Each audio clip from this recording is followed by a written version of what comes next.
Georgia, Russian? Yes, yes. Mego brevi. Da. Georgian, Amerika, Europa, no mego brevi. No. Stopp. Wo wir diese besondere Begegnung hatten, wird erst später verraten. In diesem Video nehmen wir auch mit nach Tbilisi, in eine von unseren Lieblingsstädten.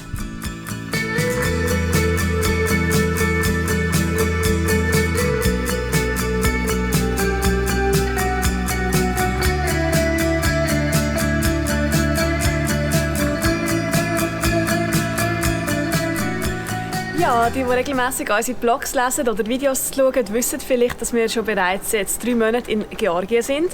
Jetzt ist Anfang Oktober und in diesen 3 Monaten sind wir immer wieder auf Tiflis oder Tbilisi zurückgekommen in die Hauptstadt. Und das hat einen logischen Grund. Denn wenn man die Karte von Georgien anschaut, sieht man, dass die Stadt einfach mittendrin liegt und man somit einfach keinen Weg um die Stadt herumführt.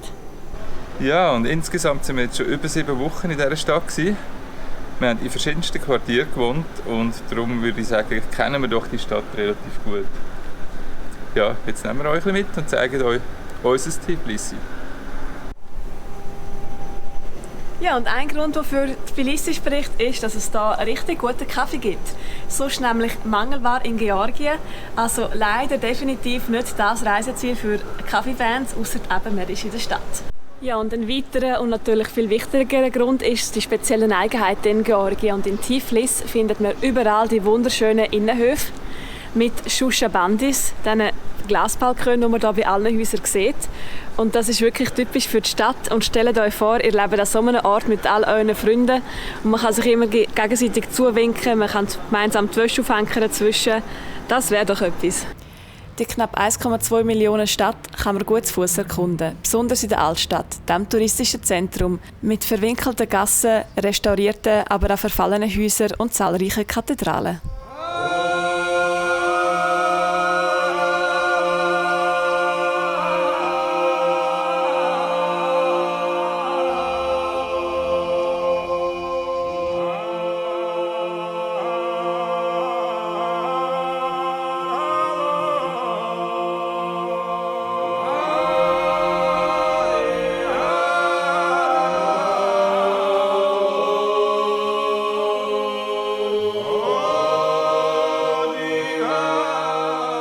Beim Umschlendern in der Altstadt trifft man früher oder später sicher auf die schwarze Katze von Gotthard.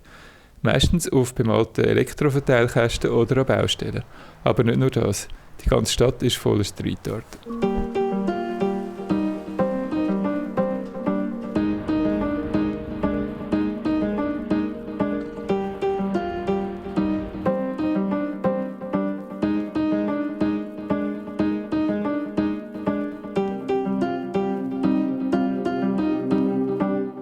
Tbilisi bedeutet übersetzt warmer Ort, denn die Stadt ist besonders bekannt für ihre vielen Schwefelbäder im Bäderquartier Abanotubani, wo sich auch mitten in der Stadt ein Wasserfall befindet.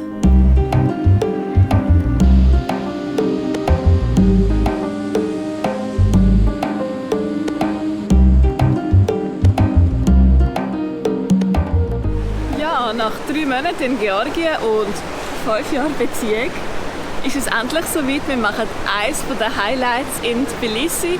Wir besuchen eines der Sulfur- oder Schwefelbäder in der Stadt. Genau. Bis jetzt war es einfach immer zu heiß, als wir da waren. Ja. Und jetzt für die Feier des Tages von unserem 5-Jährigen haben wir gefunden, ist doch das der richtige Rahmen für so etwas. Wir gönnen uns etwas und in welches gehen wir da? Die Qual der Wahl. Das hier hinten? Nein, wir gehen in das dort, das überhaupt nicht aussieht wie ein Bad. Wir werden dann etwas anderes ausprobieren, aber jetzt gönnen wir uns das Touristische und das Teuerste. Genau. Und schauen mal, wie das wird. Wir sind absolut gespannt. Wir haben ein privates Zimmer gebucht. Wie das so wird, ja? Gehen wir.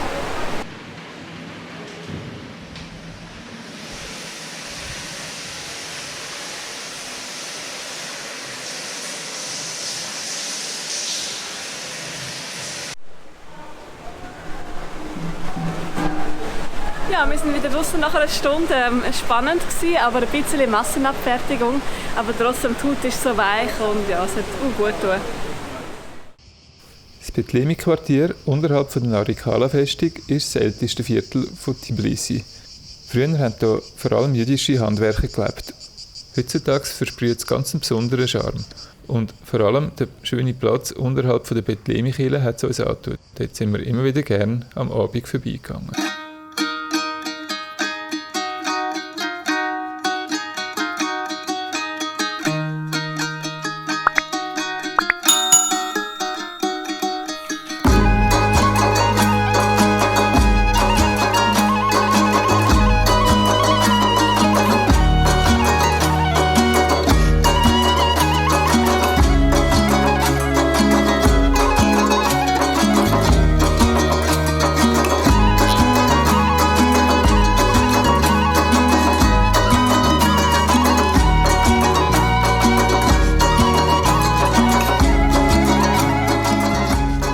Im schönen Viertel Solalaki haben im 19. Jahrhundert die hohen Beamten gelebt. Und es gibt noch zahlreiche Prachtbauten und Hausgänge mit schönen Wandmalereien zu sehen. In diesem Viertel in der Nähe der Altstadt befinden sich auch einige der besten Restaurants der Stadt und zahlreiche Bars.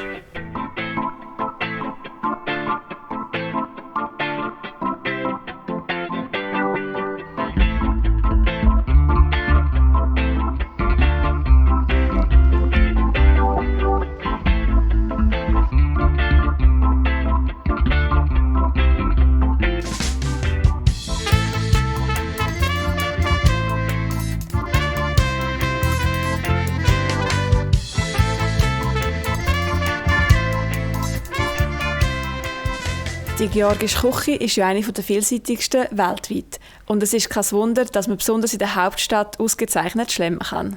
Und es gibt natürlich eine grosse Auswahl an feinen, aber auch vor allem besonderen Restaurants. Ja, wir schauen wieder mal nach einem Restaurant und in Tbilisi sind die oftmals ein bisschen versteckt. Wie zum Beispiel das hier.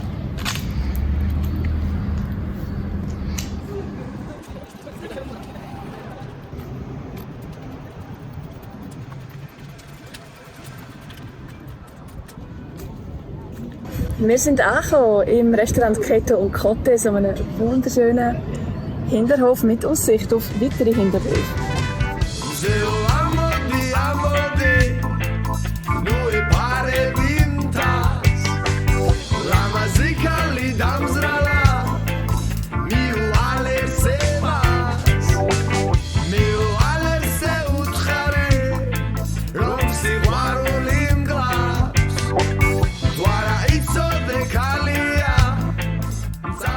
Und nachdem wir schon x-mal in die feine Khinkali gebissen haben, hat es uns natürlich auch Wunder genommen, wie man die herstellt.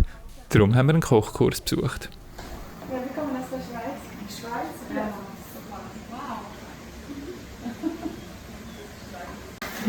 Lisa, voll in Action. Ich bin völlig vorbereitet für Lobiani, für Bohnenbrot, ein sehr beliebtes Gericht in Georgien. Das sind rote Kidneybohnen zusammen mit verschiedensten Gewürzen wie Koriander, Chili oder Thymian und Pfeffer. Und ganz fein geschnittene Zwiebeln und genug Öl. Ertiori Sami. Wow. Lobiani-Teig. Und ja, der wird jetzt gefüllt mit der Bohnenfüllung. Ja, die Lisa am Khinkali machen. Was haben wir gelernt? Mochi, oder? Das heisst, zusammendrücken. Ganz fest zusammendrücken. Ja, die klassische Füllung ist natürlich mit Fleisch, aber wir haben heute Varianten mit Pilz und auch mit Käse. Und dann gibt es auch noch mit Kartoffelfüllung. Und jetzt schauen wir mal, wie es bei einem Profi aussieht.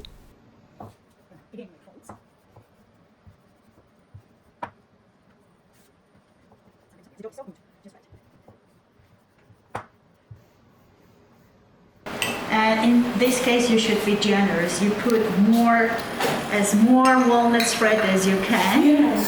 Oh. You remove it, I will just. Oh. And you put it, spread it like that.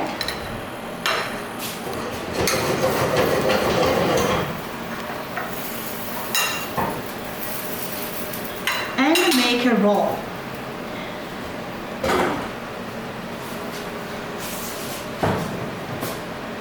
and put more walnut paste on the top.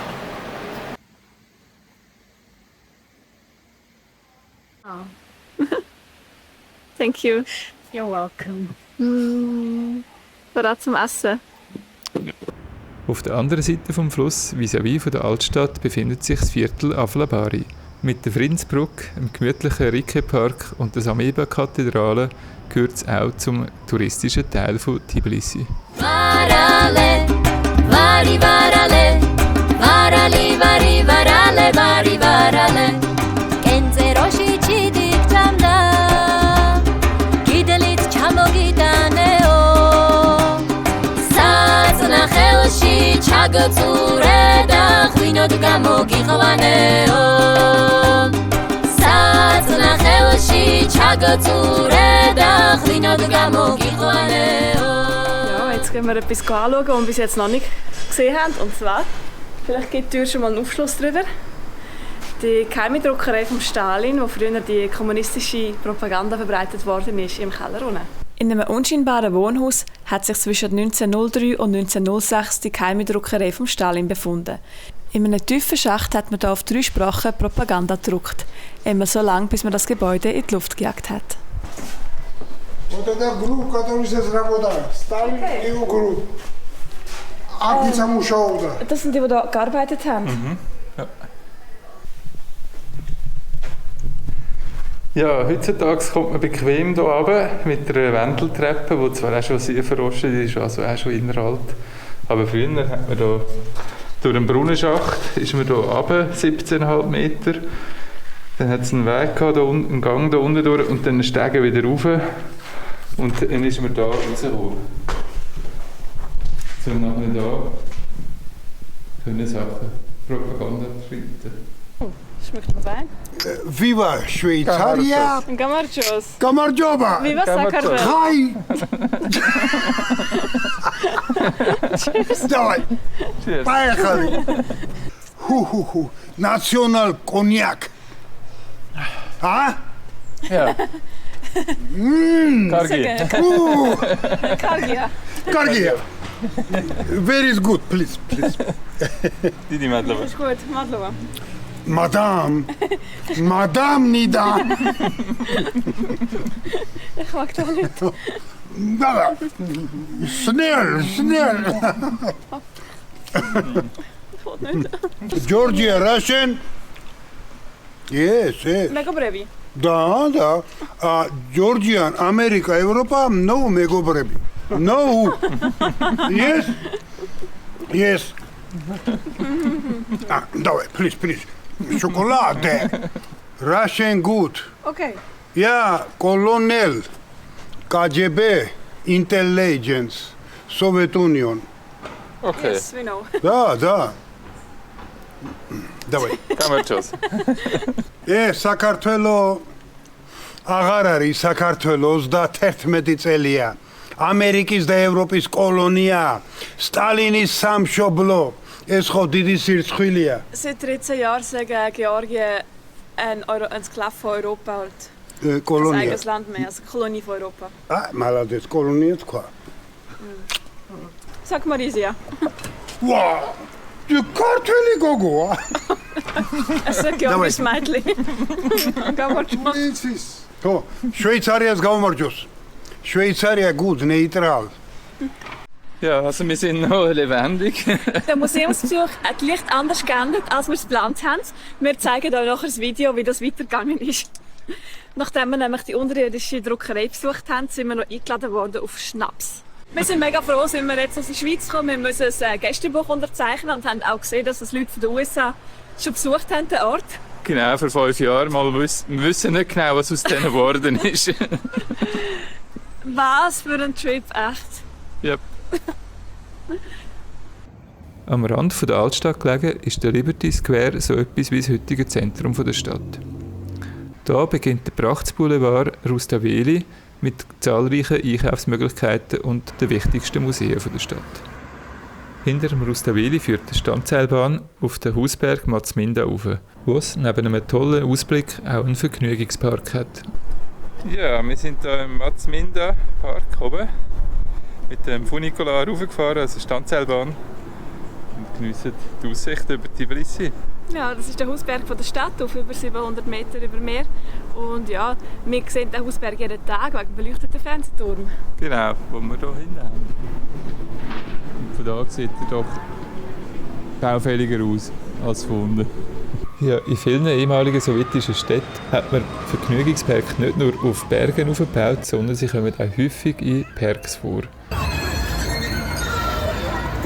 Manchmal für ein bisschen grössere, manchmal für ein bisschen kleinere Kinder.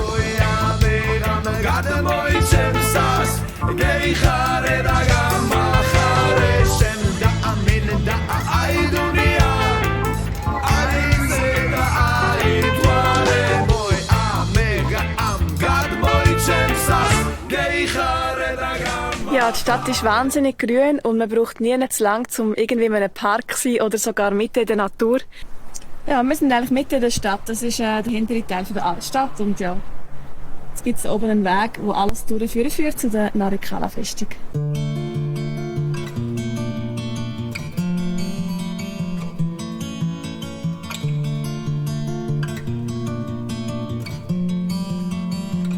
Michi, michi, michi, danaye, naye, momi revi, michi, ananke, nanke, drogadis, male, drogadis, dromale, danaye, naye, momi revi, michi, danaye, naye, michi, michi, michi, ananke, nanke, drogadis, male, drogadis, dromale, danaye, naye. Die meiste Zeit haben wir im Viertel Marchanschwili verbracht. Da finden sich nicht nur zahlreiche Prachtsbauten, Herrschaftshäuser und das Kreativzentrum Fabrika, sondern auch unsere Lieblingsunterkunft.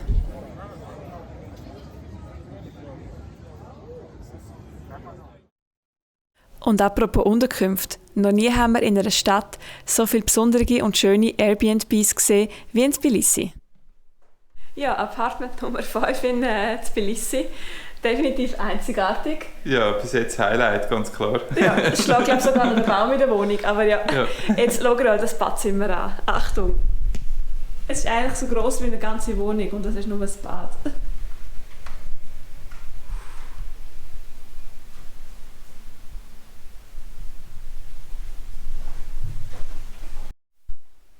Hallo! Hallo! Ja, Apartment Nummer 6 in der Stadt in Tbilisi. Ist gleichzeitig auch das Apartment Nummer 1. Genau, da waren wir schon die ersten 3 Wochen im Sommer. Ja. Ja, ist ein bisschen ein Heimkommen. Das ist definitiv ein Heimkommen. Es ist alles vertraut. Und wie lange bleiben wir da? Leider nur eine Woche. Dann müssen wir schon wieder zügeln. Ja, Lisa ist am Arbeiten, oder so ähnlich. Ja, ich tippe immer das Gleiche. Was? Ich tippe immer das Gleiche. Bussi! Ich habe gemeint, er kommt auf meinen Schoss und dann ist er auf der Tastatur gelegen. So effizient sind wir da in der Stadt. Ja. Das sind halt keine klinischen Büroverhältnisse.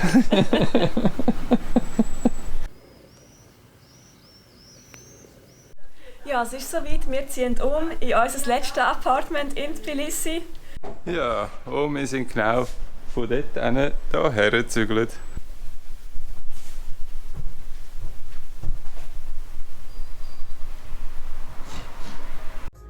Und nach Monaten im Sattel und einsamen Landschaften haben wir es wieder mal genossen, in einer Stadt zu sein mit vielen Möglichkeiten, um in den Ausgang zu gehen.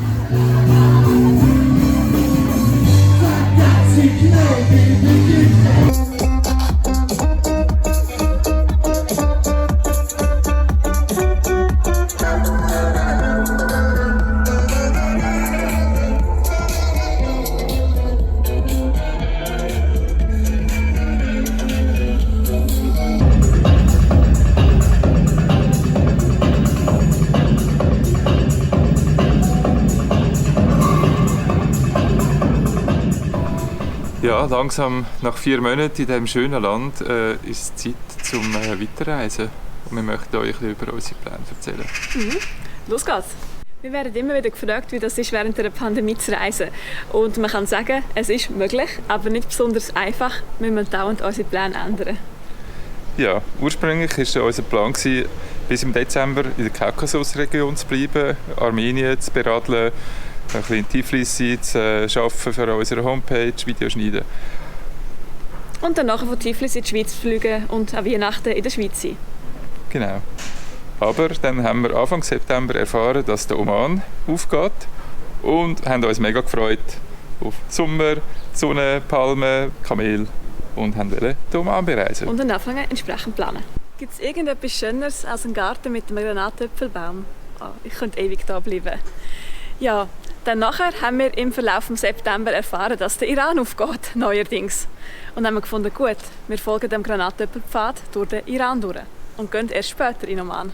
Ja, wir haben dann mal das Visum beantragt im Iran und mit der Zeit haben wir aber feststellen, dass das Ganze mit dem Visum viel länger geht und auch die Distanzen im Iran haben wir ein bisschen unterschätzt und es wäre mega Stress geworden, noch rechtzeitig in Dubai zu sein, um in die Schweiz fliegen vor Weihnachten und darum haben wir uns vor 3 Tagen wiederum entschieden. Genau. Und wir gehen jetzt doch in Oman. Ja. Wir folgen also den Datteln und nicht dem Granatäpfel und schieben den Granatäpfelpfad auf den Frühling und nehmen uns dann dafür richtig viel Zeit im Iran. Ja, wir sind zurück von der Stadtbesichtigung. Wir haben noch einen Rundgang gemacht durch die Stadt, noch ein paar Fotos gemacht für unseren Blog. Ja, an dieser Stelle ein kurzer Einschub für alle, die das nicht wissen. Wir haben auch eine Webseite, wo wir detaillierte Reiseberichte haben. Unter anderem haben wir auch einen ausführlichen Bericht über Tbilisi. Ja, jetzt sind wir noch 2 Tage da, wir noch ein paar Sachen organisieren und dann fliegen wir bereits weiter. Genau. Irgendwie alles noch ein bisschen surreal, nach 4 Monaten Georgien. Wäre sicher ein bisschen wehmütig gewesen, wenn wir das Land verlassen. Wir sind wehmütig. Wir sind jetzt schon wehmütig. Ja, mega. Ja.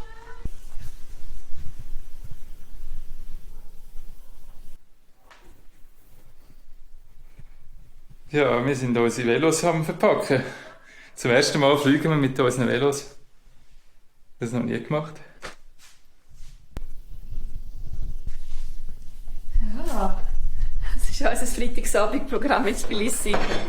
Ja, wir sind in den letzten Zügen von der Vorbereitung zu unserem Abflug heute Nacht nach Dubai. Ja, ganz viele Sachen zum Organisieren, ganz viel Papierkram. Da haben wir schon unser Oman-Visum zum Beispiel. Dann haben wir ein georgisches Covid-Zertifikat, das wir brauchen. Dann einen aktuellen PCR-Test und natürlich unsere Flugtickets.